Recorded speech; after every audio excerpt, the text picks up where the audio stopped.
দুজন মিলে অর্ধেক অর্ধেক টাকা দিয়ে এক নামে কোরবানি করলে কি কোরবানি হবে? বোন আয়েশা, কোনো অবস্থাতেই এভাবে কোরবানি হবে না। কোরবানি বিশুদ্ধ হওয়ার জন্য শর্ত হলো যে কোনো একজন ব্যক্তি একটি ছাগল, দুম্বা, ভেড়া কোরবানি করতে হবে, কিংবা গরুতে একটি ভাগ পূর্ণাঙ্গভাবে একজন ব্যক্তি নিতে পারেন। যদি দুজন মিলে গরুর একটা ভাগ নেন কিংবা একটা ছাগল দুজন মিলে দেন বা একাধিক ব্যক্তি মিলে দেন, তাহলে কোরবানি কারোরই বিশুদ্ধ হবে না, কারণ একটি ছাগল শুধু একজন ব্যক্তির পক্ষ থেকেই যথেষ্ট হবে। আর গরুতে এক ভাগ একজনের তরফ থেকে যথেষ্ট হবে, সর্বোচ্চ 7 ভাগ বা 7 জন ব্যক্তির তরফ থেকে গরু কোরবানি করা যাবে। এটি নবী করিম সাল্লাল্লাহু আলাইহি সাল্লাম থেকে স্বীকৃত হাদিস দ্বারায়। বিধায় একটি ভাগ একাধিক ব্যক্তি যদি অর্থ দিয়ে একটি ভাগে শরিক হন, তাহলে কোনো অবস্থাতেই তাদের কারোর কোরবানি হবে না।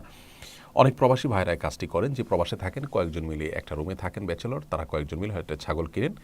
তো এরকম করলে তাদের কারোর কোরবানি হবে না। যদি কোনো একজন তাদের তরফ থেকে কোরবানি করেন এবং সবাই খান, সেটি ভিন্ন কথা। অথবা সবাই মিলে একজনকে টাকা ডোনেট করলেন যে তোমাকে আমরা হাদিয়া দিলাম, তুমি কোরবানি করো, তখন সে তার পক্ষ থেকে কোরবানি করলে তাহলে অন্তত একজনও কোরবানি হবে, সবার পক্ষ থেকে হওয়ার কোনো সুযোগ নেই।